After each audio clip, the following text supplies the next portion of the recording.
well to this PolarConnect event. We're really excited to have Anne and her team based in Greenland. They're going to be talking about climate change and pollinators in the Arctic. Their team is actually called Climate Change and Pollinators in the Arctic 2016. Today is June 16th, 2016. And in a moment we'll hear from Anne. She's actually on both the internet and joining us by phone today, so we're really excited that she has a good connection. We have a few things we need to go through before we turn this presentation over to Anne. The first thing I want you to all know about is using this Adobe Connect platform. We had just a little experience there a few moments ago with some feedback by phone users, but I think we're all good now.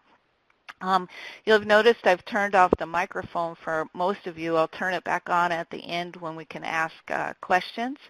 But right now everybody should be just in listen-only mode, except for Anne and the ARCIS staff. The presentation should be showing up in the center of your screen. You can mute your speakers if you need to. You can raise your hand. There's also a list of participants. And you also can follow along in the chat area at the bottom right. Judy is queuing people to find out where you're all from so that we have a better sense of who's joining us today and how many people are with you.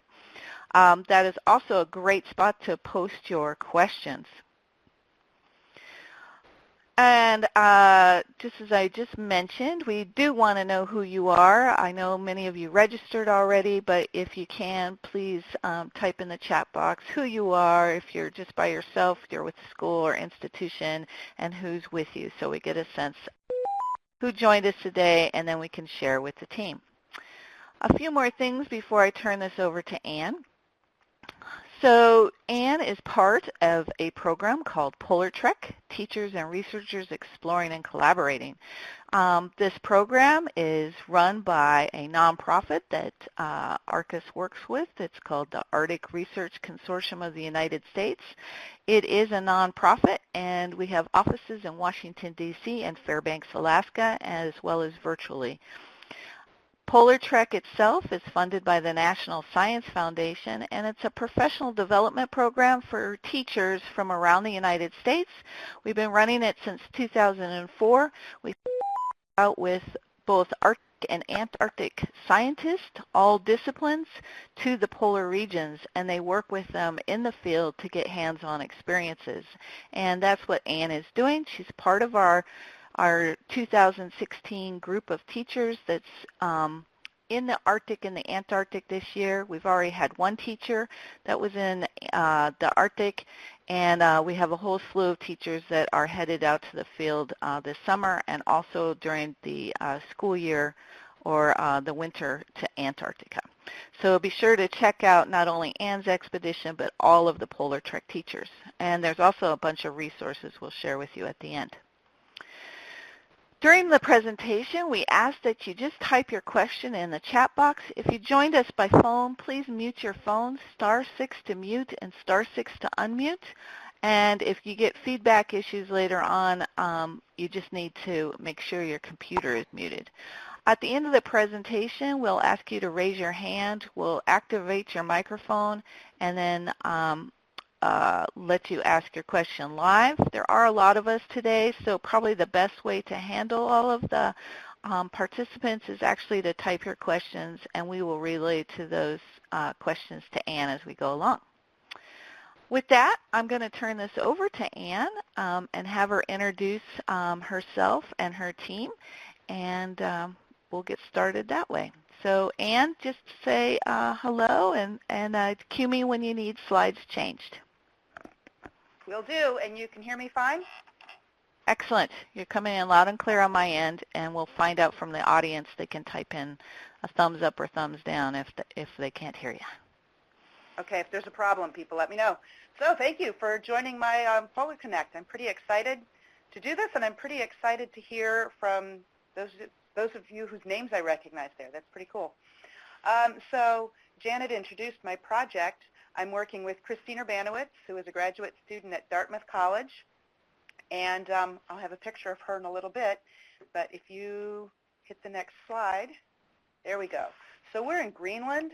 Greenland is the largest island in the world, and you can see at the top of the map it says Greenland.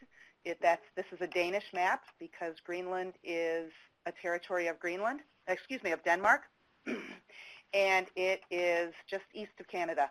So it's 80% covered by ice. That's why most of the map is white. I'll have a couple glacier pictures in a minute. And 20% covered by tundra. The town where we are working out of and where I'm based just this moment is Kangerlussuaq, which in Greenlandic, which is the national language of Greenland, it means long fjord. So if you look at the picture on the right, it shows water. A fjord is basically a finger of the sea that reaches inland. So the lakes, the rivers around here flow into the fjord, and the fjord flows out to the west to Baffin Bay, which is between Greenland and Canada, and then to the Atlantic Ocean. But long fjord because it's 100 miles from here to the ocean. So we are not seeing from here the Atlantic Ocean, but we are, even from our campsite, just 20 miles from the ice pack, from the glacier. Go ahead, Janet. Okay, so here's our research team. That's Christine in the top right. This is her dissertation data that we're working on, so not too long from now she'll be Dr. Urbanowitz. Her research assistant is Amber Aronian, and they are both from Dartmouth College. Amber's an undergraduate, and then you can see me in there as well. So there's our base camp. I wanted to show you kind of how we're living here. You can see my tent in the top right, and it's nice and roomy. It would fit 2 people comfortably, so I'm quite comfortable in there all by myself. But what I love about the middle picture is that you can see how small our camp is in the vast expanse of the tundra. So even though it's my comfy home and it feels like a good size for me, it's a tiny little spot in the wide open space. We also have at our camp a social tent. That's the domed tent, and you can see the PolarTREC flags, the contest flags in front. There's tables and chairs inside of there, and games and toys and musical instruments. So eat our meals in there, and one of the scientists here is a musician, so she plays for us, and we plan our next day's science and things like that. And then you can also see the cooking tent. So we have a campsite but no campfires because there's very little wood to burn in Greenland. So we cook on that stove. The camp stove is kind of in the center. It's got a green background. You can see 2 pots on it. One is for spaghetti right now and one is for sauce. But this was a new thing to me, cooking inside of a tent.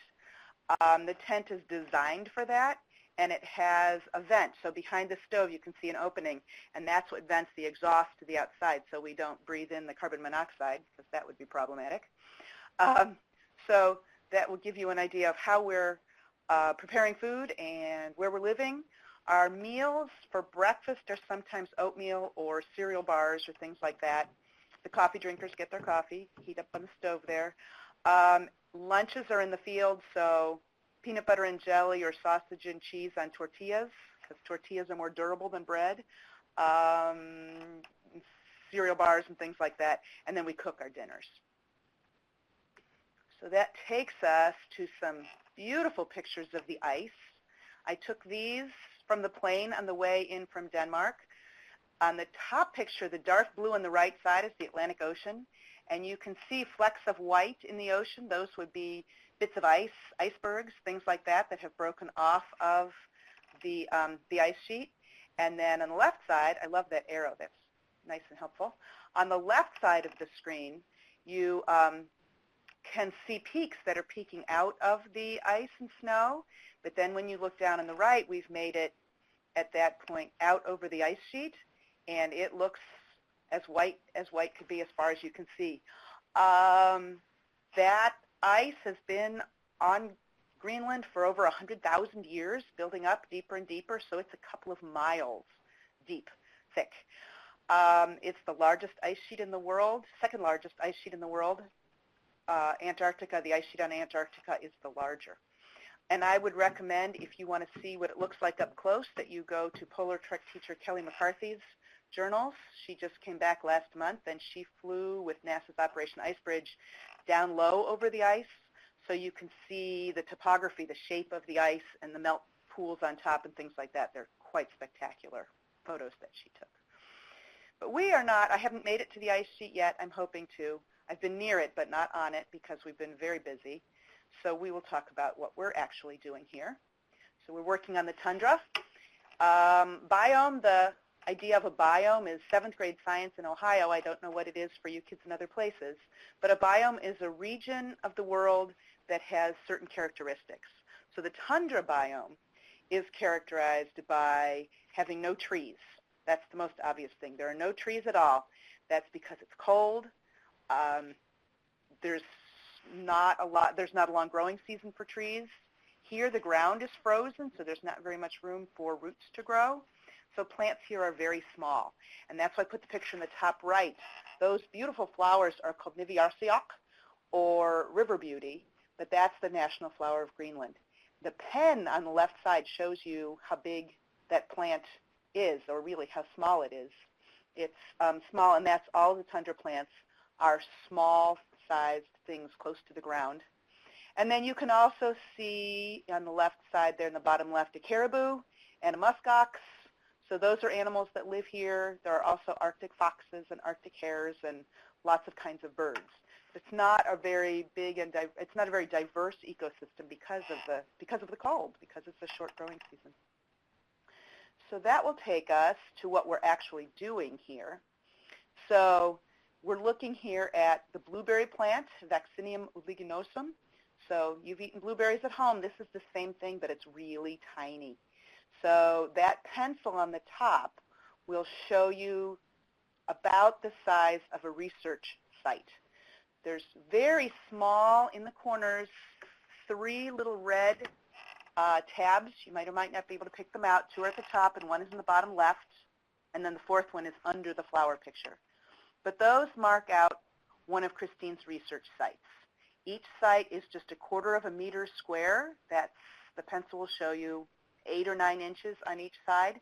It's a small region, but each one holds a couple of hundred flowers, depending on where exactly the plant is. So the bottom right picture shows you how pretty that flower is, but that flower is smaller than my pinky fingernail. It's a tiny, tiny little flower, and it will produce tiny blueberries, but tasty ones, I understand. So if we look at what we're doing there with each of these sites, that's me wearing a mosquito shirt and a sun hat. I'm counting flowers, counting blueberries, so fine, fine work there. But we're counting all those up. They're recorded in the notebook. Anytime you do field work, you keep written track of what you're doing. We also record by voice what we're doing, and you keep track of the conditions. So we always know the temperature. The bottom left picture there, other side of the arrow, is a digital anemometer. So it records wind speed. And then the middle picture is just a digital voice recorder, a tiny little recorder. And in there, we record how many insects we see visiting the site. So we do 20 minutes at a time, just recording every insect that comes to visit, every mosquito and every fly. And that gives us an idea of how many pollinators are visiting each site. There's also, Christine sets up time-lapse cameras for 3 days at a time. So she has some visual data on how many insects are visiting each spot.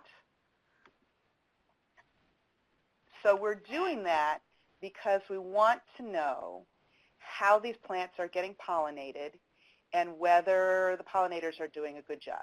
So we have to backtrack a minute here. Pollen is produced by every flower, and a pollinator, like a mosquito or a fly or sometimes bees here in Greenland, every insect that visits a flower gets some of that pollen on itself.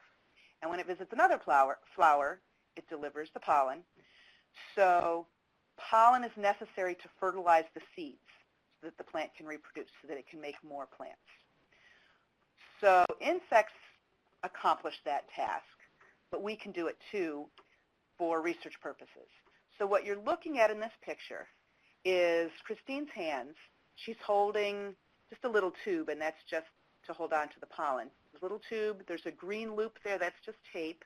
And then difficult to see on the end is a cover slip. A cover slip is a very thin piece of glass that you put over a specimen on a microscope slide. So in this case, instead, it's about 1 inch square. So in this case, instead, she uses the slide and she goes and visits other flowers outside of the research site, collects some pollen from the stamens, the tall parts of the flower, on her slide, as if she were an insect, as if the slide were an insect, and then she delivers the pollen to the flowers in the site. So there are 15 plants at each site that are labeled with green labels so that we can come back and find them over and over again. 15 plants have all their flowers pollinated by hand, and 15 are the controls. They're left alone. So in experimental methods, the controls are the things that are left alone, so they are what you expect and what you can compare your experiment to. So we do this. 30 plants are labeled at each site. 15 are pollinated by a person. All of them may be pollinated by insects. And eventually, those will ripen into blueberries. So in fact, Christine is not with me today because she's out in the field, because some of the sites are already have flowers blooming, have the flowers in place, and they need the hand pollinating done quickly before it's too late. So these tiny little blueberries are as small as those flowers, tinier than my fingernail, my pinky fingernail. And by the time they ripen, they won't be too much bigger than that, so they're very small. Apparently they taste just as good as the ones at home. I won't get to taste them, but the ones in each research site then are collected, counted, taken back to the lab, so from the labeled plants at each site, and then next winter, research assistants will cut them open and count all the seeds inside, too. So very fine, small work.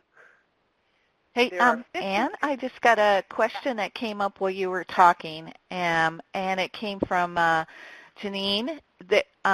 She's asking, are there only 3 people in the whole campsite, or is there more than one team? Okay, there are 5 people at our campsite. Those 5 people represent 3 projects. So 2 of the other graduate students are doing other things. The 3 of us that are working on this project are working together most of the time to get these sites labeled, the plants labeled, the pollinating done, the flowers and the insects counted. So all of that's what's happening right now, and the 3 of us are doing that. And then actually you saw our campsite on the tundra as we drive the 24 miles back and forth between sites. You can see other sites set up, so there's other research being done by other teams. Is that what you're asking, Janine? I will take that as a yes unless you ask other things. Okay, and yeah, Judy, too bad I won't be there to taste the blueberries. They sound really good. And native Greenlanders say you should pick them after a rain, so they're fresh. Let's see. So we have these sites. There are 15 sites that are far away from the glacier, sort of near camp, and then there are 15 that are near the glacier, just within a mile or 2 of it, and they're much colder at those spots. So another thing that we're comparing is what happens when it's warmer and what happens when it's colder. So what kinds of things are we going to find out? Those sites that are far away from the ice sheet, that are near our campsite, it's 3 degrees Celsius warmer at these sites, which is almost 6 degrees Fahrenheit. It's a lot warmer. It makes a difference even for the clothes we're wearing where we're working. Far away from the ice sheet, there's less wind. The soil is warmer. The flowers are blooming earlier. So in fact, in our closer sites, most of the flowers have already started to form blueberries. That's why I could get blueberry pictures. The sites near the ice, on the other hand, are those 3 degrees colder. There's more wind, the soil is colder, and the flowers are blooming later. So again, that's why Christine isn't here, because the near sites are all up and labeled and hand-pollinated and wonderful, but the far sites now are just almost ready to bloom. So she's getting those set up before it's too late to do that this year. So having all these things set up, we want to know some things. We want to know, are there more berries? from either site? What's the difference? Are there more berries that come from the hand-pollinated plants than the ones that are naturally pollinated? Are there more seeds? And that's something that she won't even be able to answer until next winter. Are there more pollinators? So when we watch and count the flies and mosquitoes and the occasional bumblebee, are there more of them where it's warmer or colder? And this is the big question. Are the pollinators effective in doing their job? Does it help to have hand pollinating done, or can the insects take care of the whole job by themselves? That's the biggest part of the research. And then, of course, is it different in the different places? So now we have to really change directions for a minute here and talk about weather versus climate. Once we do that, we can bring these ideas back together and say why this research is happening in Greenland, of all places. So first of all, weather and climate are completely different things. Weather is what happens every day. Weather is what happens when you look out your window and you see that it's sunny or it's cloudy or it's raining or it's snowing. It changes all the time. You look at a weather forecast and it is or it isn't right because weather is changeable. Climate, on the other hand, is a pattern that occurs over a long time, over decades or centuries, and over really big regions.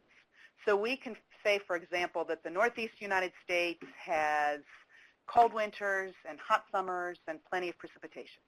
And we can say that the Southwest United States has warm winters and hot summers and very little precipitation, and it's a desert.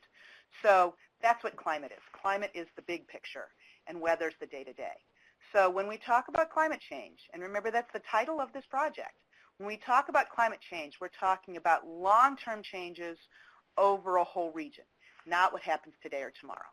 So if, for example, we can say that in 2012, Greenland was warmer than it had ever been before. And in fact, in 2016, right now, April was warmer than even April of 2012. But then in May, things froze up and some of the blueberry plants froze and things like that. So that's weather. That's what's happening day to day. At the end of 2016, if it turns out being warmer than 2012, which was warmer than 2010, which was warmer than 1950, then we can say we have this pattern of climate change and of warming, which is what we're seeing. And it's about 50 degrees today. It was cold enough last night that there was a threat of snow. It was supposed to go down to 38. Last weekend it was over 70, and that was really weird for here. So there's definitely, the world is warming definitely. Now we can put that together with why Greenland.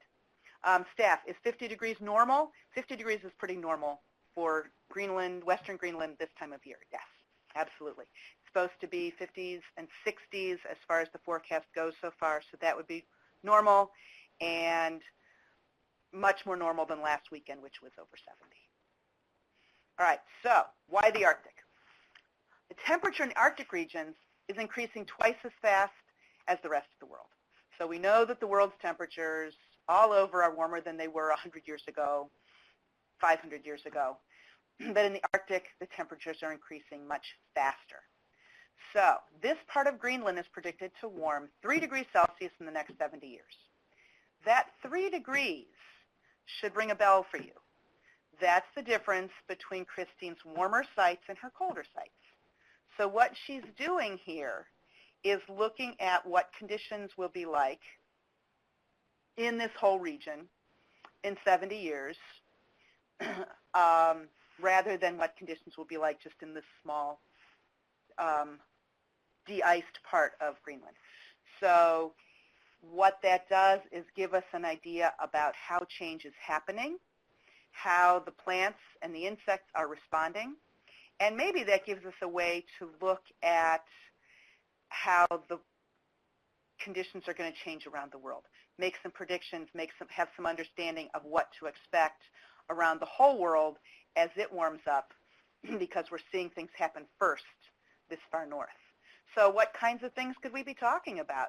We could be talking about what if the plants like warmer weather, they may produce more fruit, and that would be marvelous. And the blueberries here seem to be bigger and bushier and have more blossoms so far where it's warmer. If plants produce less fruit when they get warm, maybe we will have less fruit. There are certainly grains that don't like to be that warm and that will make less grain when the climate is warmer.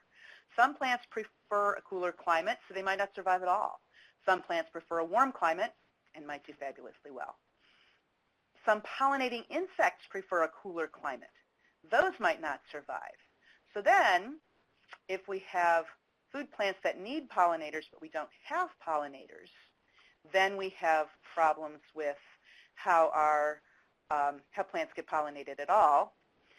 And then the timing of events is important. So if plants are blooming earlier because the weather's warmer, and insects emerge or mature at a different time, they might not be able to successfully pollinate plants. So again, when we look at whether pollinators can do their job well, we can look here and see what happens if they do or they don't do the pollinating job well. And then, not something we're seeing here, but something that happens in other places, if insects destroy plants when they're warmer, then we have plants that might not survive. So why do Arctic research? Because Arctic and Antarctic polar research gives us an idea about how the climate is changing, what the effects are of climate change, and how we might look at other organisms in other parts of the world and plan for what will happen next in the places that are closer to home. So, are there questions? Yeah, I'm sure there are. So good job, Anne. Let's just hold that for a moment and let a few people type, and then we'll also get ready for some live ones. But Janine is asking, does this type of blueberry plant grow anywhere else? The ones in our garden are larger bushes. The question is from Gareth. Yes, Gareth, great question. This is the same plant. Its scientific name is the same thing. It just grows smaller because it's colder here and because the ground underneath, most of the ground is frozen, so that's called permafrost. Because the ground is frozen except for the top few inches, roots can't grow very deep, so the plants just stay small. But it is the same kind of plant, and apparently the blueberries taste the same as the ones at home. Like I said, I won't get to try them. And species of bumblebees. Dana, I'm sorry. Christine could answer that one, and I can't. If you wanted to ask that question on one of my journals, then I could have her answer it for you. Because we've seen some, and I know she's talked about them, but I don't remember. All right. Excellent. Okay, so let's see. So I just gave people microphone rights, and what we'd like to do is if you want to ask a question live, there's a little, hopefully you see a little person kind of up at the top of your screen. You can click on that to raise your hand, and then we'll guide you through the microphone process here. If not, that's perfectly fine. You can type your questions down below, and we'll just keep answering them. And then if you're on the phone, if you also raise your hand through the internet, we can call on you by phone, and you can unmute your phones. So it looks like, let's see, somebody's asking about a question about the insect population. Is the insect population decreasing or increasing? We are used to mosquitoes, et cetera, going away in cold weather. I can't speak to the insect population over time. I know that the time that the insects emerge seems to be changing. So the mosquitoes appear to be almost finished for this year. One of the graduate students I'm camping with is doing a mosquito project, and I was helping her some yesterday. It appears that the mosquitoes are just about finished, and we're going on to the season for the next insects. So as it's getting warmer, actually, we may have fewer mosquitoes. I think that's because there's only one type of mosquitoes here. Aedes nigripes, I think is what it is, instead of a series of mosquito populations like there are in other places. Yeah, and there's some really good publications that are coming out from the Arctic or I guess journal articles about this very thing and the role of mosquitoes, again, as pollinators. And you know, as much as we all hate mosquitoes, there is a place for them in this system. And it's also impacting the flora and fauna in the Arctic. Let's see, Tim says, question about the actual equipment. Are the control plants left completely untouched, or are they similarly manipulated but with no pollen on the cover slip? Before I answer that, let me go back 1 second to the mosquito thing. It also appears that I think most of us know that female mosquitoes do the biting of people and animals. Male mosquitoes get their nutrients from plants. So I think that they are the ones more likely to visit the plants, but they're probably not really effective pollinators either. Tim, yeah, the control plants are not left untouched. They are manipulated with a cover slip also. So for those, we take a clean cover slip and nudge the stamens a little bit, so they've had the same sort of interaction, but without pollen added. So yeah, they are treated in a similar fashion, but without pollen. Yep. Okay. Cameron wants to know, are pesticides used in Greenland that may affect this experiment? I don't believe so. In fact, there's very little farming and no farming around here that I've seen any evidence of. I believe going all the way back to the Vikings that lived here 1,000 years ago, they weren't very successful with Western farming and livestock and things like that. That's probably why they didn't last here. So no, there's not farming going on, pesticides, things like that. I've seen no evidence of. All right.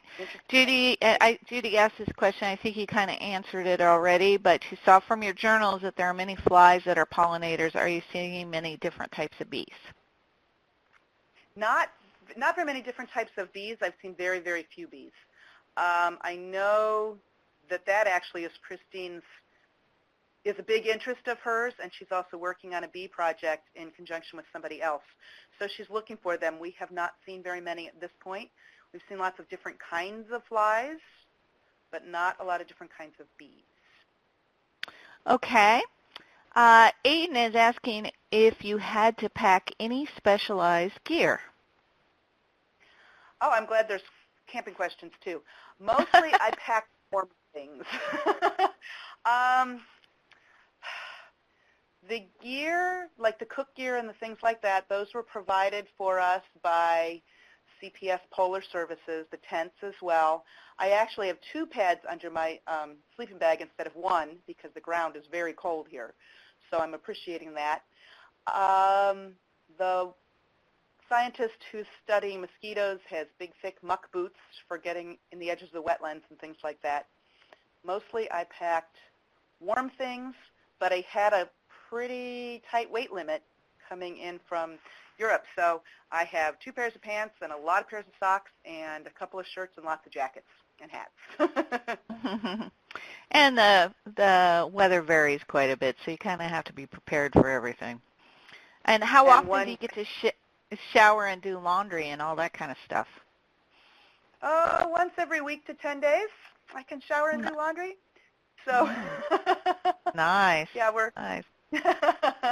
And our restroom facilities are a deep hole, but since we're camping on sand, we're kind of on sand dunes, so we just pile some sand in each time we use it. All right, back to these questions coming in. Cameron wants to know, what is the biggest plant y'all have seen yet?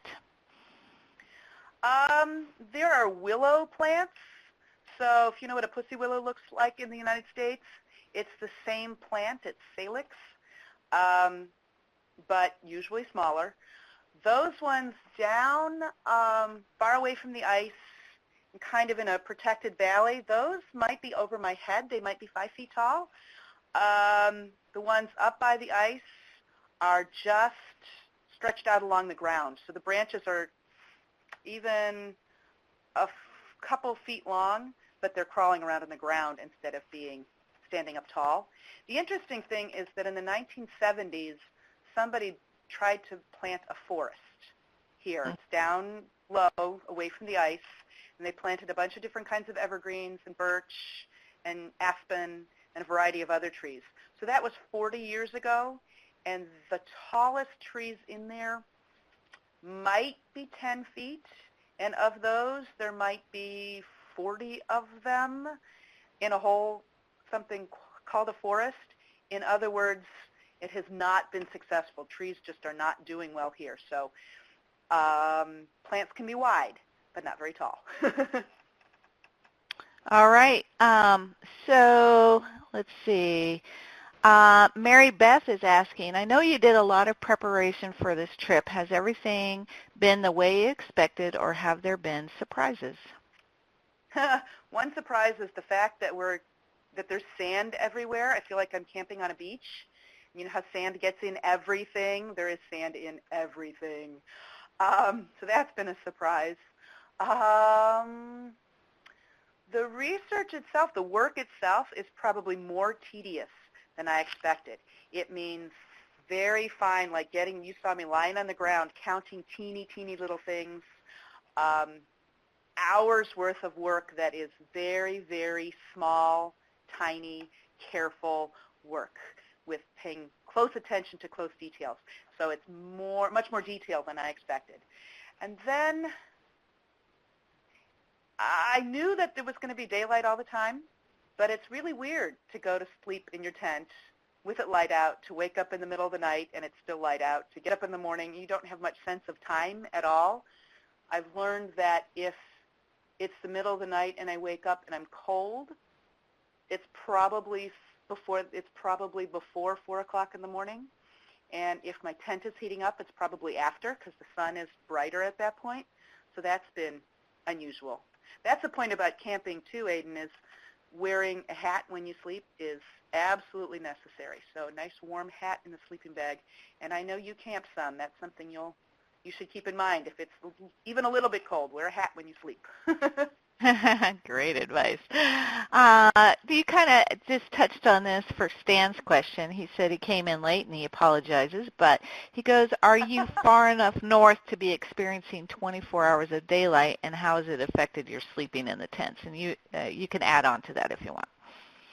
I did just address that. I'm pretty sure, Stan, that there's been 24 hours of daylight already for a few weeks, and then into August.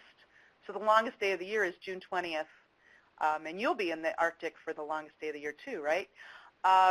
It's interesting. I do have one of those sleep masks over my eyes.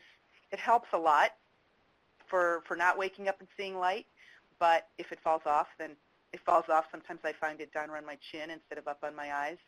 One of the scientists on our site also has been having headaches in the morning, and she's wondering if maybe it's because there's light all night long. We don't know. It's just speculation, but I do appreciate the eye cover.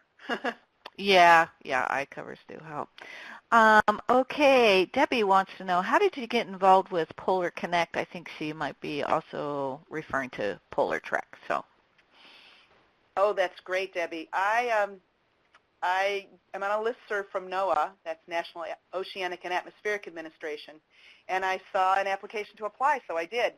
I didn't know when I did it how much public outreach there is, how much of this kind of communicating with people is involved.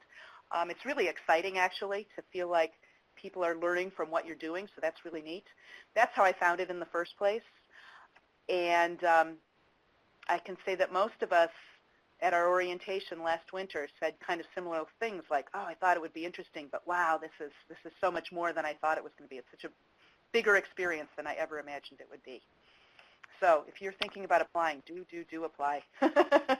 Yep, and I just put the links up so for people so they can see that, and they're also down in the useful links section. Kelly is wondering, how has it been communicating using the sat phone? Have you had to use those yet, and are you on one now?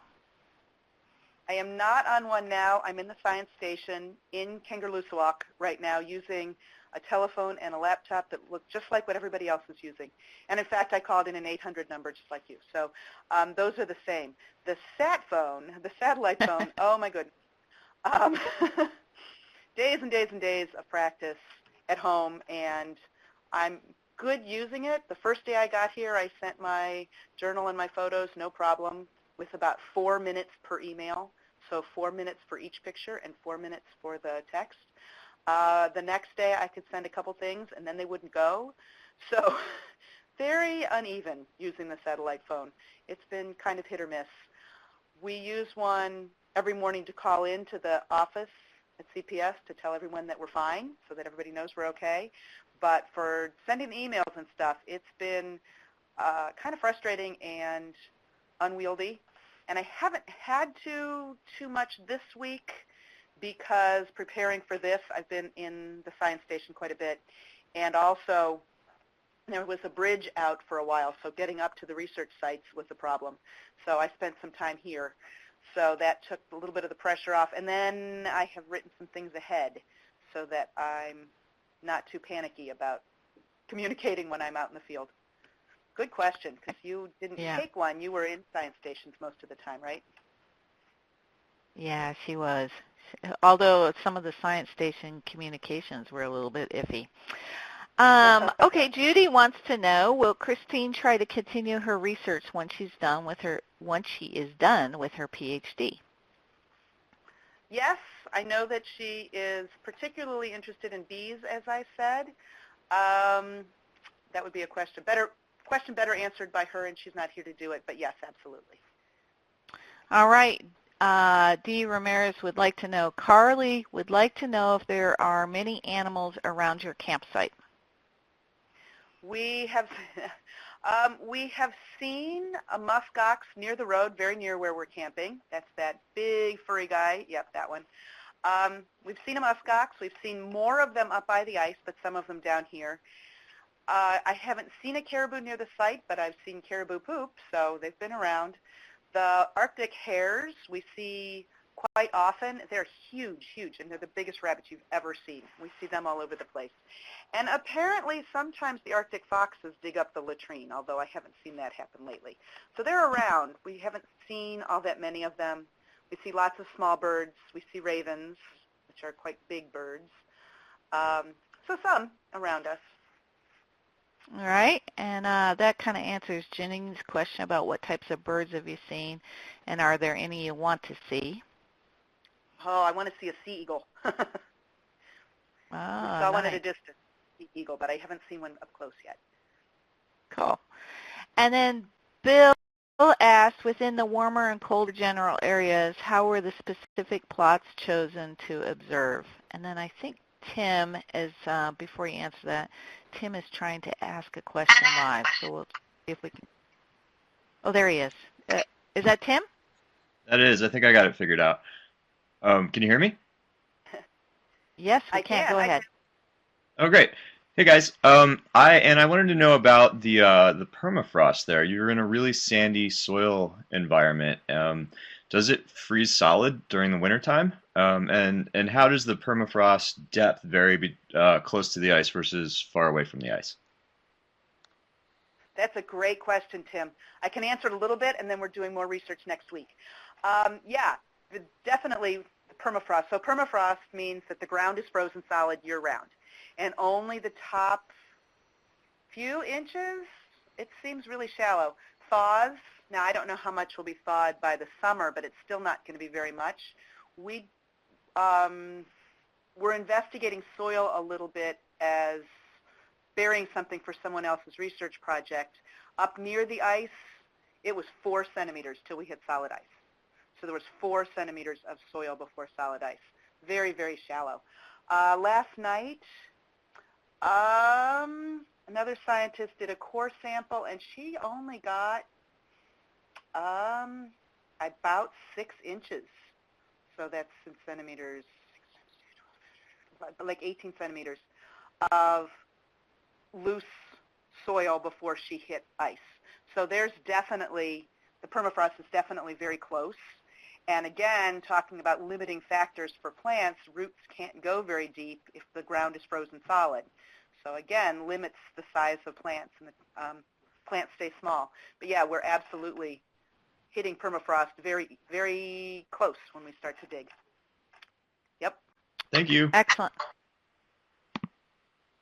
Yes, thank you. And yeah, let's go back to Bill's question. Within the warmer and colder general areas, how were the specific plots chosen to observe? She was looking for spots where she'd have, excuse me, the blueberry, the focus plant, vaccinium, and then also there would be other plots around it with more vaccinium, so there'd be pollen available for the cross-pollination. I'm trying to remember what else she told me, because I know there were other factors. They're fairly randomized, however, so that she kind of looked for, I can't remember, she told me how she randomized the site selection, because she did. We had a whole conversation about random number generators, but I can't remember how it was that she identified them. Sorry, I can't answer you very well. They're random in some fashion, but I don't remember what it is. Okay, let's see. Going through real quick. Julia wants to know. She says she apologizes if you mentioned this earlier. She is wondering how the locations of the glaciers might have been 10 to 20 years ago in relation to where your sites are. That's a great question. We had two speakers here last week. One represented a team of scientists who traveled up the ice sheet from a southern station all the way up to the highest point, Summit Point in Greenland. It took them over a month, and they did all kinds of measurements of the glaciers, et cetera, et cetera. And then we had another guy who was talking about the melts, the patterns of meltwater and stuff. The extent of the glaciers, how far they reach, seems to be the same as 10 or 20 or 100 years ago. So you see all kinds of things online for glaciers and other places melting back. I was in Glacier National Park a couple years ago, and you could see where they had melted back. Here, the glaciers, even the ice pack near us, has not melted back, but it's melted down, so it's not as deep as it was. So it hasn't melted to the point that there's more ground uncovered, but the ice is shallower. So particularly at the ice sheet where we're looking, I don't think I put any of those pictures in. I apologize for that. Where we're looking, you can see the ice sheet and then the big pile of gravel in front of it. That gravel in front of it is called a moraine, and it's the material that's been pushed by the glacier. So it's sand and rocks and things like that. And the moraines are taller than the glacier, which means it's pushed all that debris forward, and the glacier itself has melted down, and it's not pushing anything else forward. So the glacier extent is the same, and the moraines themselves have been dated, I just asked this question yesterday, to 6,000 or 7,000 years. So this part of Greenland has probably been deglaciated for 6,000 or 7,000 years. So it'll be a while yet before this region is less glacier, but the glaciers are shrinking from the top down and from the bottom up. Yep. Okay, great. Julia says, thank you. All right, anybody else have some lingering questions? You guys have had amazing questions, and thank you, Anne, for being so good at responding to them all. This has been very interesting and very fun. All right, Bill's typing there, so we'll wait to see what he has. In the meantime, while we're just kind of waiting to see what people are doing, just a reminder that if you are interested in joining PolarTREC and seeing what's going on with the program, either as a teacher or, as just a person that's interested in the polar regions, there's lots of ways you can join. There's the expeditions, there's these kind of PolarConnect events, and there's lots of those coming up over the summertime from the Arctic, various locations in the Arctic. I think we have a teacher that's already out at Toolik Field Station in Alaska, and she'll probably be doing one here in a couple of weeks. And other people headed out on ships and and other places in Alaska. The email list is probably the best way to find out what's happening. You can subscribe through the PolarTREC website. And later this summer, we'll be announcing, we hope, the upcoming application process for teachers and researchers to host a teacher in the field, and that will be announced through the education listserv as well. There was one question that came up from Becky, and we'll call it our, well, there's two questions that have come up, and then we'll call it quits on the questions. So Becky wants to know, how were you able to obtain the results of this? Oh, how are we able to retain the results of this? So Christine's research is going to take some time, so she has, of course, some understanding of where the plants blossom more and things like that. The blueberries won't be analyzed till next winter. Her dissertation will come sometime after that. I don't know where she will publish from there, but I imagine that staying in touch with PolarTREC will give you an opportunity to find out what else there is to know. There was one other thing I was going to say. I don't remember what it was. Sorry. And hot springs, I don't think there are any, actually. Greenland is not, as far as I know, over anything that's geologically interesting in terms of tectonics and things like that. So I don't think that we expect hot springs here. And thank you, everybody who said all these nice things. This was quite fun, and it was fun to see your names on pop up on the screen and hear your questions. Yeah, thank you very much. So I'm going to stop the audio here, and then we'll let everybody that's on the phone and through microphone land there say hello and thank you if they want to. But again, thank you very much, Anne, and everybody for joining us. It was a great presentation.